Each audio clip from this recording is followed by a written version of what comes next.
And I had gotten a commitment from Poroshenko and from Yatsenyuk that they would take action against the state prosecutor, and they didn't. So they said they were walking out to press conference. I said, no, I said, we're not going to give you the $1 billion. They said, you have no authority. You're not the president. The president said. I said, call him. I said, I'm telling you, you're not getting the $1 billion. I said, you're not getting the $1 billion. I'm going to be leaving here. And I think it was, what, 6 hours? I looked, I said, I'm leaving in 6 hours. If the prosecutor's not fired, you're not getting the money. Well, son of a bitch, got fired. And they put in place someone who was solid at the time. Well, Raheem Kassam, I want to toss it back to you. This is a war we're in pandemic. It's the 15th of October, year of our Lord 2020. John Fredericks Radio Network, Real America's Voice, Dish Channel 219, and Comcast and Chicago Channel 113, and of course, Newsmax TV in 70 million homes now. Chris Reddy and the team down in Florida doing a great job. Also, G News, GTV, blown through the firewall. My understanding is from the GTV people this morning, the Rudy Giuliani, Steve Bannon, back-to-back interviews on GTV blew through the firewall VPN. They're saying there's like 100 million audience they couldn't get enough of after Global Times had teed everybody up that this is a quote-unquote great gift to President Trump in the closing days of the campaign, this exposure of the corruption of the Biden family and the Chinese Communist Party. We're going to have later in this segment Chris Fenton, author of Feeding the Dragon, a businessman that knows how the Chinese Communist Party rolls. Raheem, could it be any clearer right there? I mean, that's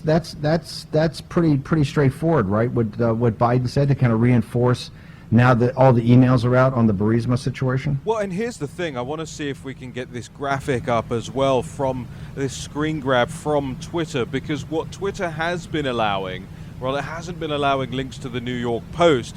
It has been allowing, you know, they do these sort of news roundups on their trending page. And I took a screen grab of it. I sent it to Vish. I hope the America's Voice team can get this screen grab up on the screen. It says, Joe Biden did not push out a Ukrainian prosecutor for investigating his son, the Washington Post confirms. And then there's a little blurb underneath it. What they do is they just send this out on the trending page instead of actually allowing people to look at the trends themselves and make their own minds up. It's kind of their way of saying, okay, you might be seeing a lot of noise out there, but this is the signal as far as it comes from Twitter, and this is what we've fact-checked. So we've got it up on screen here now, and I've highlighted the section that people need to look at here. It says, according to the Washington Post, then Vice President Biden played no role in pressuring Ukraine officials into firing the prosecutor. Played no role. Well, hold on. We just heard from the Vice President himself speaking there at the Council on Foreign Relations. He said, well, SOB, they fired the prosecutor within the next 6 hours after I bribed and extorted them with the $1 billion aid money that was supposed to be going to Ukraine anyway. That same prosecutor was, and even up till this past year was still investigating Burisma as a entity, as an organization. It was still under investigation. The prosecutor was removed because he was getting to the crux of the Biden crime family's involvement with Burisma. Okay, I just want to do a reset here, and maybe we can get ready to tee up that Council on Foreign Relations part where he talked about his private dinners with Xi. But I just want to reset for a second.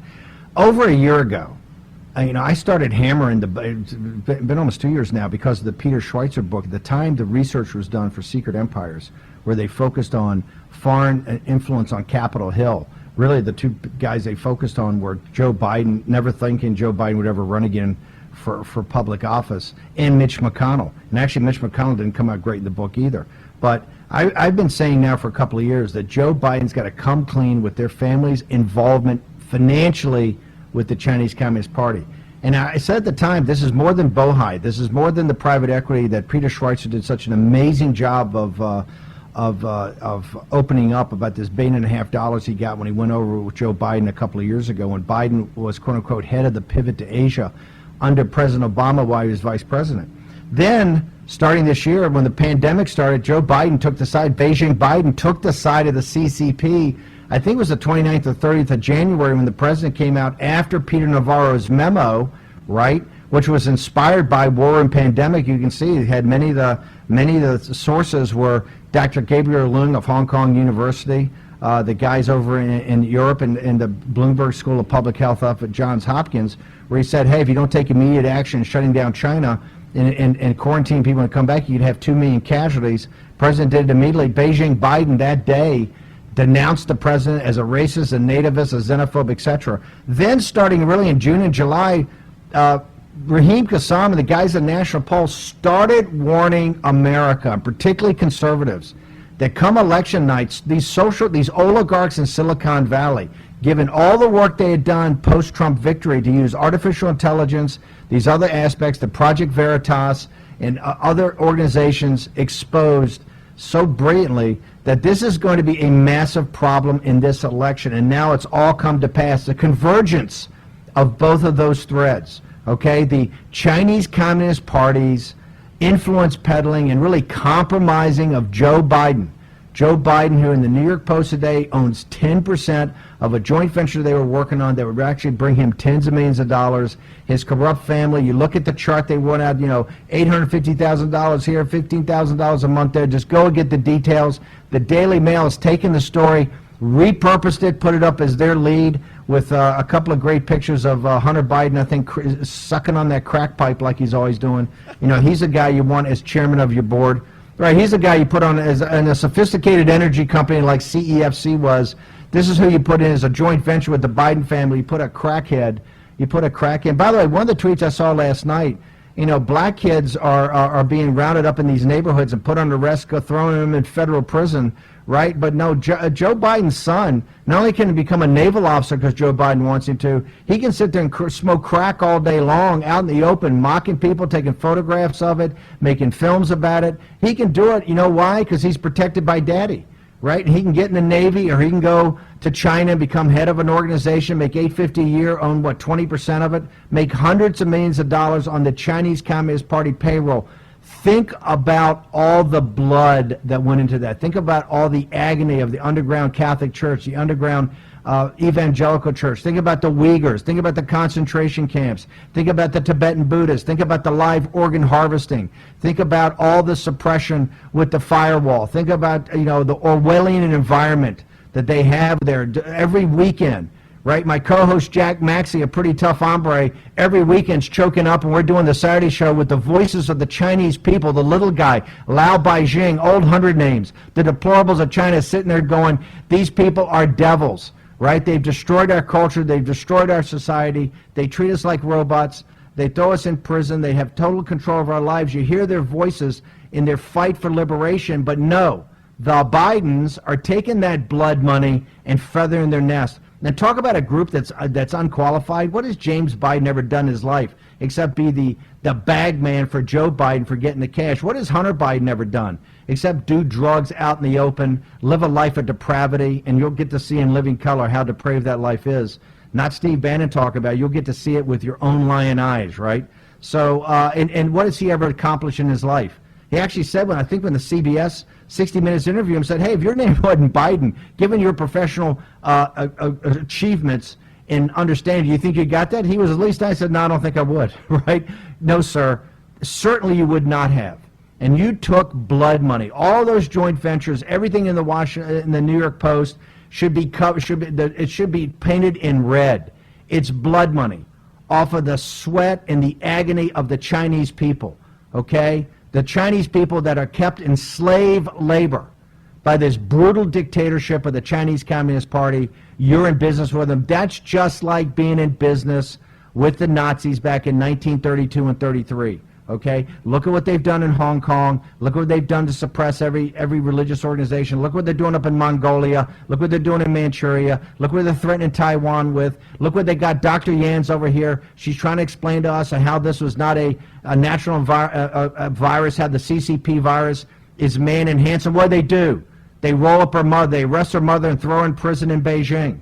Look at these guys throughout the world, and the Bidens are their partners. The Bidens are their partners. The Bidens have taken blood money from the Chinese Communist Party to feather their own nest because they're too incompetent to make it in American life. What they got to do, they've got a business. And Rudy Giuliani said yesterday, here's the business model, selling access to Joe Biden, right? And now they think they've hit the mother lode that, you know, they're going to make him president of the United States. I got news for Kurt Campbell, Jake Sullivan, Tony Blinken. Your dreams of recoupling are going to burn up in ashes. It will never happen. The American people will never let it happen. You've been exposed. You guys knew about this. What did Blinken know, and when did he know it? What did Jake Sullivan know, and when did he know it? What did Kurt Campbell know? Hey, Kurt, stop writing all the thought pieces in foreign affairs, right, and start focusing on the corruption of James Biden, and Hunter Biden, and the rest of what Rudy Giuliani calls the Biden crime family. I think Steve Cortez said that today on Maria Bartiromo. Her head blew up. It's pretty hard to shock her. So, guys, we're going to get Chris Fenton on here in a few minutes. But, Jack, Raheem, give me some context. Tell me where we are in this story right now with Varney, with the president, with Twitter, with social media. Where are we? I got a little breaking news. Josh Hawley has just sent letters to both Mark Zuckerberg and Dorsey at Twitter. They're going to have a hearing. It's going to be called Digital Platforms and Elections Interference. It will be held before the election. A quote to Dorsey, as your company is no doubt aware, corporations are forbidden from contributing anything of value, financial or otherwise, to support the election of candidates for public office. This is all in the context of their interference with the New York Post story. Steve, this is breaking. More to come. I want a letter, Raheem, I want a letter from Bill Barr that says, hey, you do this again, we're going to throw you in jail and take the company away. I want a letter from Ronna McDaniel, the team over at the RNC. Ronna, come on, you've been doing such a great job. Let's get the lawyers over there. Let's file a lawsuit at the FEC right now. This is payment in kind. This is a contribution in kind, is it not, Mr. Raheem Kassam? Of course it is. But, I don't want to see any letters. I'm sick of these letters. I'm sick of this, polite, awfully, as you say, way of dealing with these people. They are in your face, smacking you around every single day. And as I said in the last hour, the level to which they get away with this is criminal. It's criminal. They're using a never-before-seen monopoly in this country to take down information. Listen, I hate invoking 1984. I think it's a cliche at this point, but I will do in this moment, because this is memory holing. This is what Winston Smith was doing. He's putting the bits of paper in the memory hole. They don't exist. The New York Post, it doesn't exist. As far as these guys are concerned, right here, it's in my hands. I got the front page, courtesy of Jack Maxey, holding it up here right now, in the memory hole. As far as these guys are concerned, Steve, but it's past time for letter writing competitions. Raheem, I was going to frame that, and you've just crumpled it. I memory hold it. Thrown it to the floor. No. We'll straighten it out, Jack. Don't worry. We got to get that up on the thing. October 14th, October 15th, 2 days in American history that won't soon be forgotten. The oligarchs of Silicon Valley exposed themselves yesterday. It's now time for the American people. When I say American people, that's led by hashtag War and Pandemic in the live stream. Tell us what you're going to do about it. We want to hear an action plan. I agree with Raheem Kassam. I'm tired of letters. I want to see Barr and the DOJ go into court, shut this thing down. I want to see the RNC go into court, shut this thing down. Okay, hashtag War and Pandemic, the live stream, a lot going on. We're bringing all the threads together today to put you on the cutting edge of world news. Remember, tomorrow's news today, the signal, not the noise. Talking about signal, we're going to have Chris Fenton feeding the dragon next on War Room Pandemic.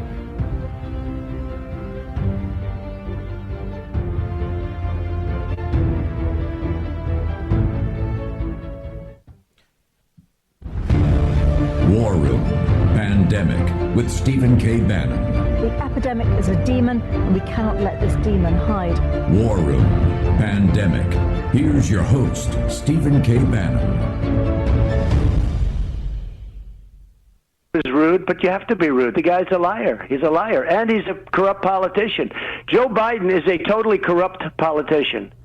All you have to do is look at the Sun's server. I can't believe they found his laptop. It's incredible. So, I think the Democrats, they got every black celebrity on their team, so they just figure, tell Q to shut up and vote.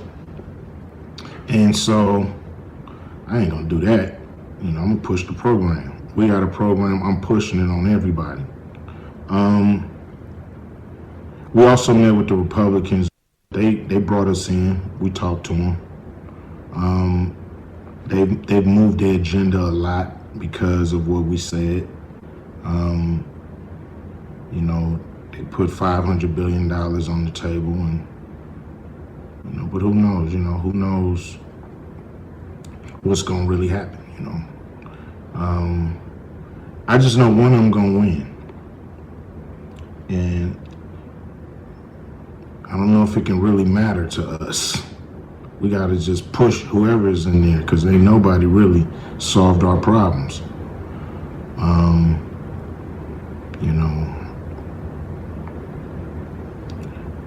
People say we can't take another 4 years of this. And black people, we could take anything. Okay, there you've got the president on Stuart Varney. We're going to get to that in a moment. Him talking about the stories today in the New York Post, also yesterday's story.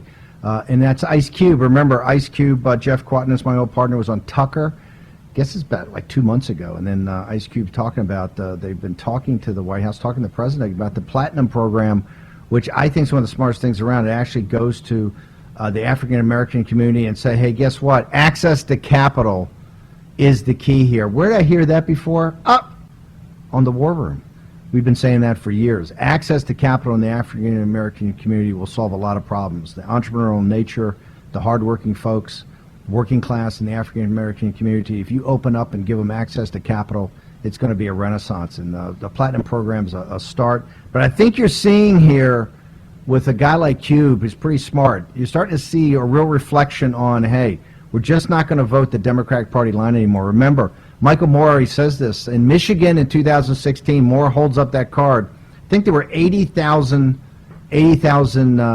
cards, ballots, that basically were down ticket, all Democratic and left blank, President of the United States. A lot of folks up there were not prepared to vote for Donald J. Trump for president, but they weren't prepared to vote for Hillary Clinton. I think you're going to see a lot of that this time. I think you'll be quite surprised of what happens here, of who doesn't vote for Joe Biden. Not saying they're going to vote for Donald J. Trump, but still saying, hey, you know what? I can't buy in this neoliberal, neocon program. There's got to be a better way. I don't know if Trump can deliver, but I'm prepared to at least give him the benefit of the doubt. Raheem, Jack, let's talk about Stuart Varney. How is the president today? Is he focused enough on this that you think he's got the details? Is he reading the New York Post?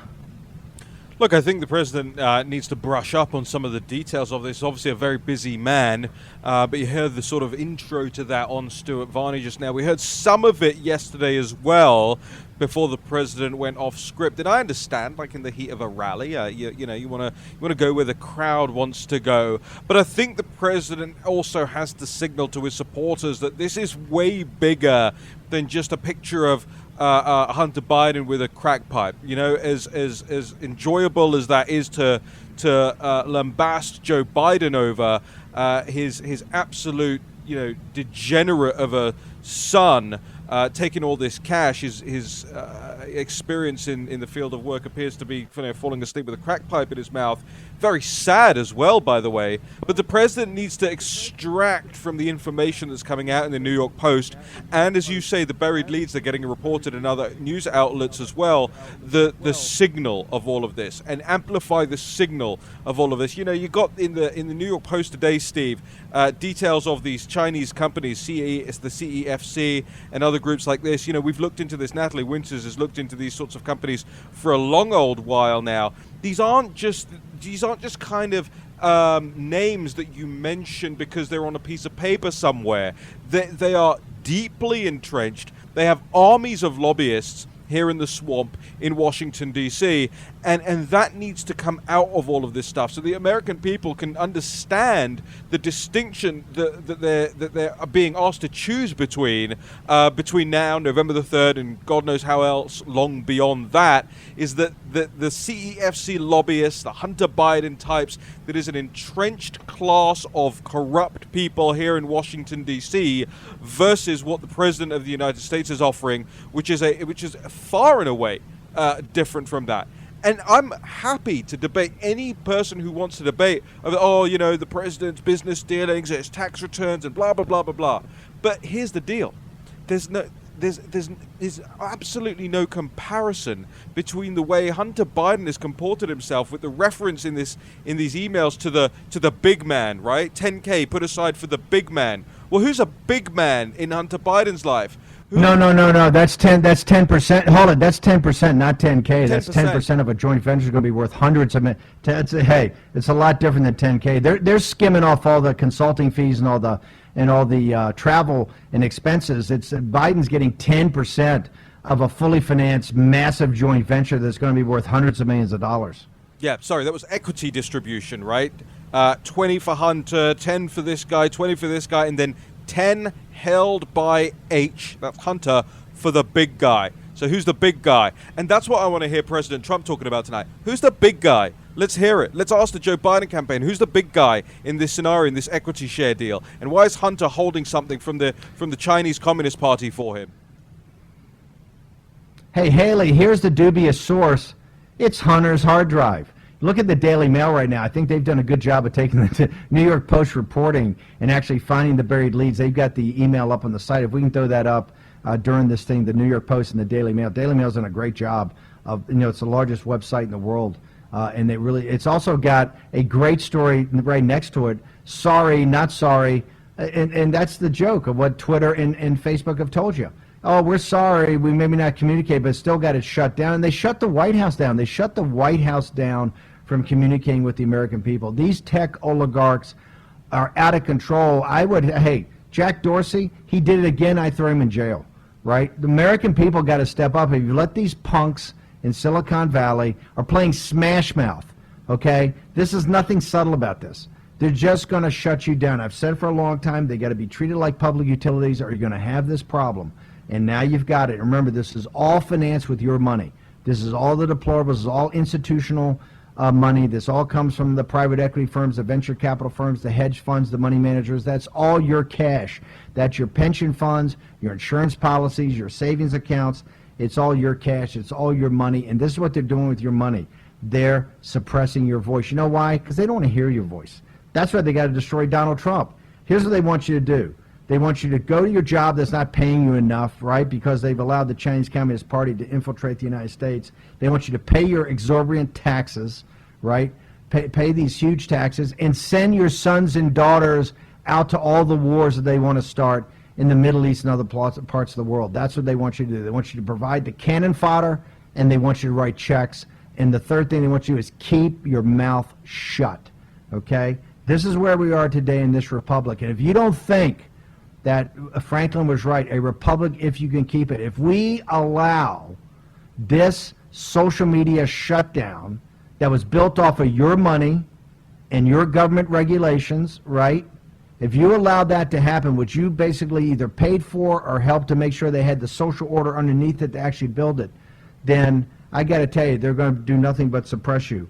Jack, Raheem, update me on where this story is right now, because I'm kind of in the zone. If you notice, right? I'm just kind of hyper gliding through here. Steve, as I said earlier, they can't tamp this down. The Sun now has a headline that they just published. Hunter Biden tried to cash in for his family with Chinese firm as $1 billion payday after visit with his dad. New bombshell emails unveiled by the Post on Thursday show Hunter was apparently in talks with Shanghai-based conglomerate CEFC. This is their headline. This is going to be going around the world. I want to step back, though, a little bit to talk about what Ice Cube was saying. And I think it's a real tell on the different ways that Donald Trump communicates with the American people and the Democratic Party communicates with the American people, that they put in boxes based upon superficialities. Donald Trump treats all Americans the same. He doesn't have any low expectations for the black community. In fact, he has high expectations for them because he knows that they're ballers. Look what he's done. He's done prison reform. That never happened. This is fixing the errors created by the 1996 crime bill written by Joe Biden, okay? Now he's giving money to traditionally black colleges. Why? Because he knows they're great institutions that have a huge historical record of providing some of the top Americans in our country. He's also he's putting in opportunity zones around these places. Why? He doesn't have low expectations. He believes that if you unleash black Americans, they are going to succeed like no one else. Why? Because they're Americans. They got grit and they can do it. Whereas the Democrats always describe them as somehow other, some group of people that require saving by the Democratic Party. They don't need saving. They just need equal opportunity, and that's what Donald Trump is doing through opportunity zones, through education, through prison reform. And I hope they remember that on November 3rd. I think Ice Cube is starting to wake up. Well, no, and not just that, it also this Platinum program, which is access to capital. I happen to think access to capital is the key that picks the lock, but I agree with you, Jack. I think the enslavement of the Democratic Party or the freedom of what President Trump is talking about, I think is absolutely correct, and that has a historical lineage, right, since the Republican Party is the party of Abraham Lincoln, the great emancipator. That would be the same Abraham Lincoln that these punks out in Portland, Oregon tore down the other day, right, and desecrated out in Portland, who are still not under arrest. DOJ, Attorney General Barr, what are you doing? President's not happy. Way to make him happy is arrest some punks out there in Portland that are desecrating statues. We'll be back. Chris Fenton, Feeding the Dragon, in a moment. War Room Pandemic with Stephen K. Bannon. The epidemic is a demon, and we cannot let this demon hide. War Room Pandemic. Here's your host, Stephen K. Bannon. For China. I've spent a lot of time, apparently I was told by the folks of state, I've spent more time in private meetings with Xi Jinping than any world leader. I have 25 hours of private dinners with him, just he and I, and one interpreter.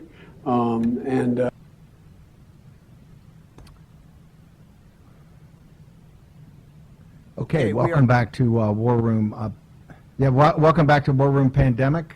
This is Stephen K. Bannon, looking at my producer for the open. That was Joe Biden bragging about the 25 hours that he spent with Xi, talking at one-on-one dinners. We've always asked for a readout. Mike Pompeo, can we please get the readout of those 25 hours of just him and the interpreter? We'd like to know what they talked about. I think they talked about everything he was going to do to help the Chinese Communist Party. You know why? Right afterwards, his family went over there and cutting billions of dollars, not just the private equity fund, the $1.5 billion. Now you see the breadth of their corruption. In one of the most controversial companies in China, China Energy and China Energy Funding Corporation, CEFC, with a chairman, was it Yi Zhenming, who's now missing, right? Most of the people in China, the high levels will tell you, they think he's dead. They think he got killed because he knew too much. The company's in bankruptcy, very controversial company. Went from, I think, $40 million in revenue to $38 billion in revenue in just a couple of years. This guy was walking around New York City, being walked around New York City, dropping money everywhere, Metropolitan Opera, all these different cultural organizations. This guy was a big shot. And the reason he was a big shot, he was buying off senior members of the elite, okay, the ones that are your betters.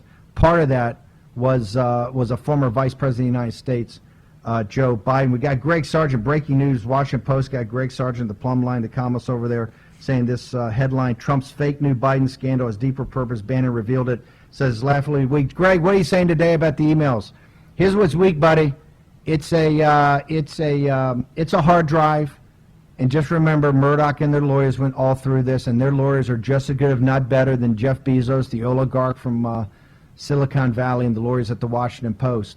And by the way, Greg, Washington Post been crawling all over us to get to that thing, want to break all kinds of stories. Sorry, not sorry, Washington Post doesn't get it. So Greg, want you to, I know it's not a well-read column, but we're going to make it well-read. We're going to put it up today. We invite you to come on the show. You want to debate this? You want to go through it? What's your take on it today? By the way, I wasn't a big name in doing the Burisma thing. I've always said it's a sideshow to a sideshow. That's what the Chinese call small money, right? That's tip money. What it showed is Joe Biden stone cold lied. And yesterday was his official calendar. Certainly didn't meet with the guy in the official calendar, okay? And in that same Council on Foreign Relations tape, I think it's Richard Haas is actually doing the interview. He brags about his involvement in getting rid of the prosecutor. Brags about it. What a tough guy is. Guy says, oh, the only president can make that decision. Oh, yeah? This is Joe Biden. Oh, yeah? He treated that guy, it sounded like he treated the prosecutor guys like he treated Corn Pop, right? Except he didn't have the hidden chain inside the inside the towel. Remember Corn Pop? So, where are we? We got Greg Sargent, we got the mainstream media coming out with all this phony columns. Hey, guys, embrace the suck. If you can get past Twitter, go to the New York Post and see the dozens of emails and text messages between all the advisors setting up the joint ventures, getting Joe Biden his equity cut, talking about all the money. New York Post has got it. Daily Mail's got it. The Sun's got it, biggest tabloid in the world. It's all over the world. You can't stop this. It's metastasizing. People know the Bidens are, and I shouldn't say scumbag, so I won't, but Frank Biden's certainly a scumbag. Hunter Biden's depraved, right? And you'll get America and the world will see that in living color over the next couple of days. So Raheem and Jack, before we bring in Chris Fenton, I want to hear your guys' take on things. Give me any breaking news. I know we got breaking news on this nonstop. Well, this is what I like about this op-ed in the Washington Post by this Greg Sargent guy. I guess his thing's called the plumb line. But speaking of scumbags, I think we should call it the scum line. He opens up by calling this a laughably weak news scandal. And I'll remind you that this is from the outlet that has "Democracy Dies in Darkness" on its masthead. The same entity that ran the Russia hoax, the Russia collusion scandal for years on years, that has run all sorts of hoaxes on its audience, is now saying that this is a laughably weak news scandal. Maybe they're giving us an insight, Steve, into their mentality about when they put out hoaxes. Maybe this is weak by their hoax standard, but it's certainly not weak by the American public standard. And how do we know that? Because it's trending nonstop everywhere, to the point where the social media firms are having to put not just their fingers on the scales, but their whole bodies, institutions, buildings, algorithms on the scales to stop this being disseminated further beyond. And there's a kicker in this story, right? In this op-ed, rather, I should say. It says the sourcing of the emails is hilariously suspect. They were supposedly transferred to a hard drive from a Delaware computer repair store owner from a laptop that Hunter Biden supposedly dropped off. But that's it. That's his point. He doesn't go on to say why that's not possible, why that's not plausible, why the receipts don't matter, why the signature on this doesn't matter, why the law doesn't actually transfer this hard drive and this laptop into the store owner's property, why the FBI has been sitting on this for over a year. There's none of that. And I listen to like a news roundup every morning. I get the top lines out of the Washington Post and the New York Times and the AP and the Fox News, and it's all audio stuff, and I listen to it. And what was hilarious, you want to talk hilarious, Greg Sargent, was how quickly they wanted to all pivot away in their live coverage this morning. Hunter Biden has been accused of doing this. The Biden campaign says there was no official meeting in the official register. Of course there's not going to be an official meeting in the official register. Hunter Biden didn't go through the White House secretary to put this meeting in the calendar. He grabs this guy, says, hey, come meet my dad. They shake hands. Who knows what they talk about? That's not put in the official register of meetings. And it's interesting, isn't it, just as a final thought, that the Biden campaign has not actually denied, not actually said outright that this didn't take place. What they've said is that there is no register in the official meeting register about this. Okay, that's an admission. Greg Sargent, Greg Sargent, you got to understand something. Hunter Biden's lawyers, we got the emails, are trying to desperately track down the computer and the hard drive the last couple of days. You don't think that Rupert Murdoch's lawyers at the New York Post, pretty sophisticated organization, didn't go through this a fine-tooth comb? You got to embrace the suck, dude. These are the emails. These are the text messages. Those are the handwritten notes. It's all there in the New York Post. It's metastasizing all over the world. What's your column going to be tomorrow in China? Well, in fact, Greg, why don't you apologize to the Chinese people? Why don't you apologize to the slave labor in China? Why don't you apologize? What was it, 4 metric tons of hair that came in the other day? Some Chinese company controlled by the CCP, making wigs and everything like that. They've taken from the Chinese people. Why don't you apologize to that, Greg Sargent and Bezos, in Amazon, Bezos, Washington Post? You're a disgrace. You're all over us to get that hard drive, right? Because you just want to break the stories. No, sorry, not going to get it. You're just going to have to sit there and see the New York Post and the Daily Mail and all these other places break it that have a bigger footprint. Hate to say it, Washington Post, your footprint's just not big enough. Okay, I want to turn to Chris Fenton, Feeding the Dragon, author of the book. Everybody out there's got to buy it. He goes through his experience of dealing with the CCP. Chris, you know China. When Joe Biden's bragging about spending 25 hours in one-on-one meetings and or dinners, private dinners with just a translator. What does that mean in Chinese, the hierarchy of Chinese business society and Chinese Communist Party society? Is that a rare occurrence for Xi to spend that much time with one guy? Look, I think the problem is obviously we're talking about a symptom here with the Biden emails and what was going on as far as his interaction with Xi Jinping, but the cold really is the CCP. And last time I was on, I talked about patriotism before capitalism, and it's funny, that sort of caught a lot of wind after the show, and then I had a couple friends of mine that are capitalists tell me I felt like I was speaking a communist narrative. I was becoming too Chinese by putting patriotism before capitalism. And I sat back and thought about it, and I ended up watching this documentary called the China Hustle. And I realized, oh my God, not only has patriotism been corrupted by the Chinese and the CCP, but also our form of capitalism has too. And whether these emails are accurate or not, I don't know. But it does show how complicit we have been in regards to essentially taking our form of capitalism that built this country into what it is and sold it off to the CCP. And it's something we have to fix ASAP, because if we don't, the corruption is going to get worse and worse with both our form of patriotism and capitalism, and eventually it'll be too late to rectify.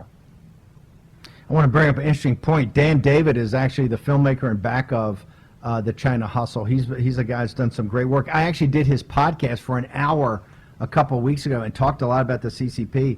And I got Alexandra Priat-Vish, if we can reach out to her. They actually, Twitter and Facebook actually suppressed the ability to actually put that out because of the CCP. I want to find out where it is. But Chris, you're absolutely correct. I mean, China Hustle is amazing. And it really brought to light how they've infiltrated the capital markets.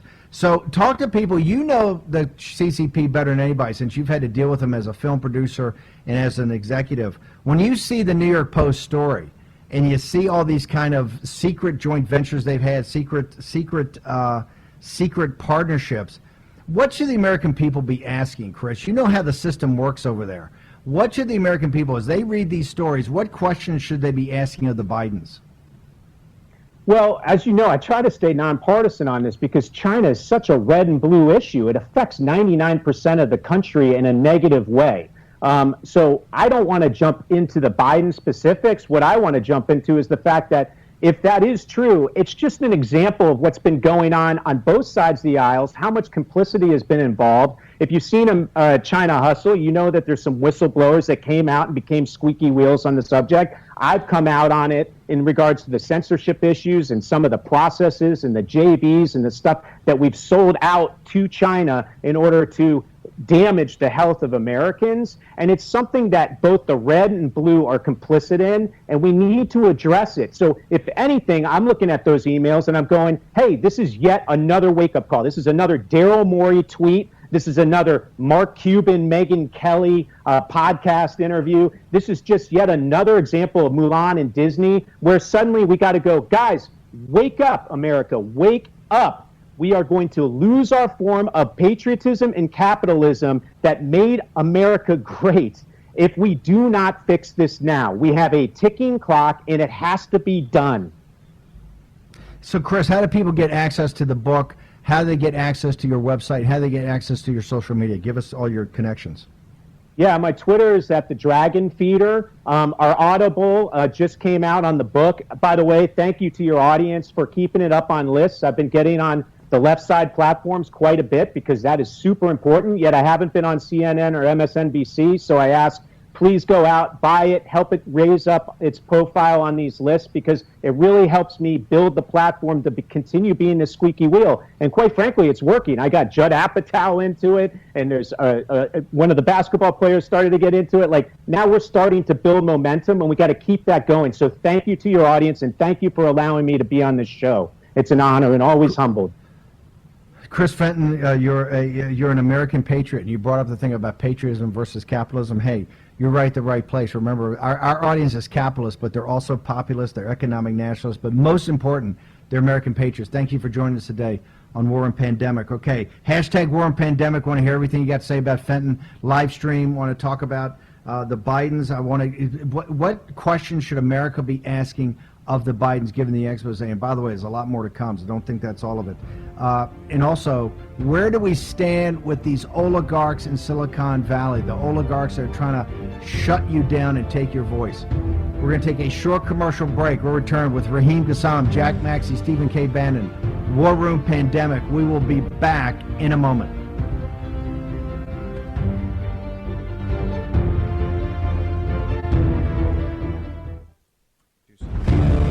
War Room Pandemic with Stephen K. Bannon. The epidemic is a demon, and we cannot let this demon hide. War Room Pandemic. Here's your host, Stephen K. Bannon. This is Jack Maxey getting some mic time here in the War Room on Capitol Hill.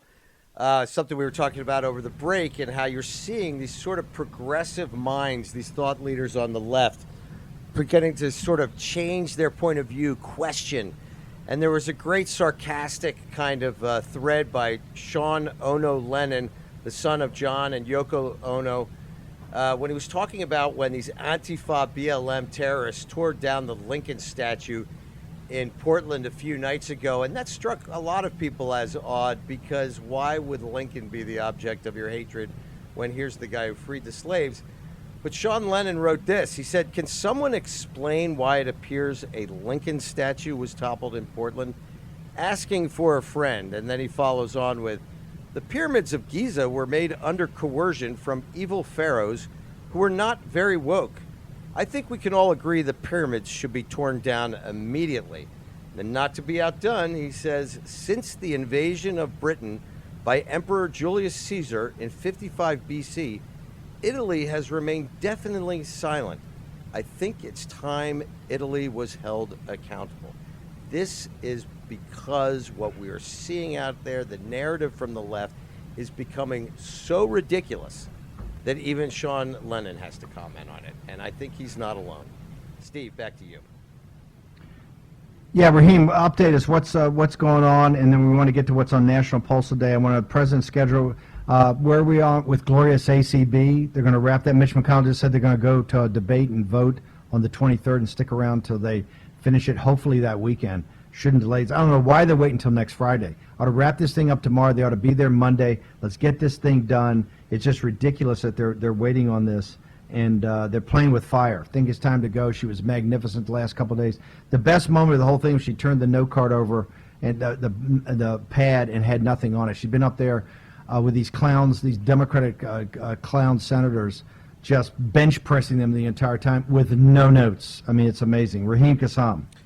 Yeah, this afternoon on the National Pulse, we'll be joined by Thomas Farnan, the author of The Russia Lie, to walk us through some more of these details that we're starting to see, the buried leads in the New York Post articles and other information that'll come out. Of course, we know what happened with Bruce Orr yesterday as well, and the Justice Department walking through that. And also we'll be discussing in detail with Natalie Winters how these tech companies work, how the suppression works, how the boards are made up, how the Facebook Oversight Board works, what organizations, entities, and countries that these guys are linked up with, and how those relationships operate. I do want to just make mention of a couple of things real quick as well. Britain is in the throes of new pandemic regulations between different tiers that they have there, and more fines being leveled at ordinary businesses that are being tried to open. Sadiq Khan is trying to lock London back down again. The police are saying that they're not going to be prosecuting members of parliament who knew they had the CCP virus and travelled regardless. So in the UK, it's one rule for the ruling class and another rule for everyone else. And epitomized by, as much as I like the fact that she did this, a lot of people will be upset that they can't do the same. The Queen, making her first public engagement outside royal grounds since the beginning of this pandemic, does not wear a mask when she goes out, and that's I'm all in favor of the Queen doing that if the situation is safe to do so. But other people are not allowed to exercise that level of freedom, and so while it gives the country, and I think will give the country a lot of happiness and a lot of confidence to see Her Majesty the Queen out there maskless doing a first engagement, they will also be asking, hey, what about us? What about the rest of us? We want to go out and live our lives as well. One other thing I want to throw in on the pandemic. Get us up. Go ahead, if I Jack. can. Yeah, go We're ahead. looking at a 14-day average, really almost 3 weeks, where the infection rate has been below 5%, right? But the number of infections has gone up significantly. So we're up 14% over 2 weeks. But here we have the number of deaths are flat. You have to remember that this thing is changing. To give you an idea how the public perception of this disease is changing, there's an incredible headline out of Utah this morning. It's saying that officials at Brigham Young University, and actually it's in Idaho, are saying that their satellite campus there, that students are actively trying to get the coronavirus so that they can make money donating plasma. It doesn't seem like there's the kind of fear that the Democratic Party would like us all to have out there. The Queen, I think, has tipped her hat about how she feels about it. And college students, when they're trying to catch a disease so that they can earn some money to go down to the beer and be super bar and be super spreaders, I think this is over, Steve. You heard it from Jack Mack. Well, he was the first that said when it started. I can't even comment. Yeah, Jack Maxey was founded on December 26th, Boxing Day. We should have had him at work and not having Raheem Kassam special. We got 2 minutes left, guys. Update me on social media and the biggest story in the world. Now it's the Chinese Communist Party essentially bribing the Bidens. The Bidens taking the bribe. Where do we stand with this?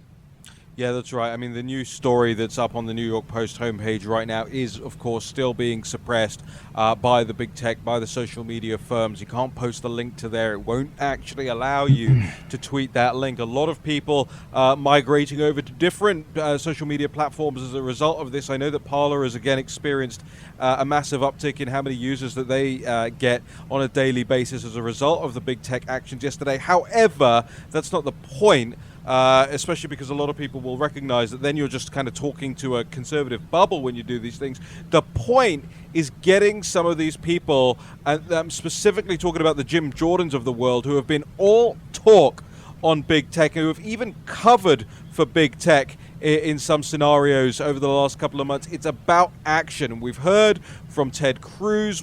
This morning we've heard from others, Josh Hawley and beyond. So I think every single person out there needs to do their patriotic duty. Hit up your representatives across all levels. Hit up the Department of Justice. Hit up the White House and say, hey, enough is enough. Also, you got to retweet Matt all these Gaetz wants it. New York Post stories. And Steve, go ahead, remember, we want to question what the Washington Post's motivations are. Remember, 40% of all products sold on Amazon originate in China. You don't think they've got an interest in slave labor? They do. Back to you, Steve.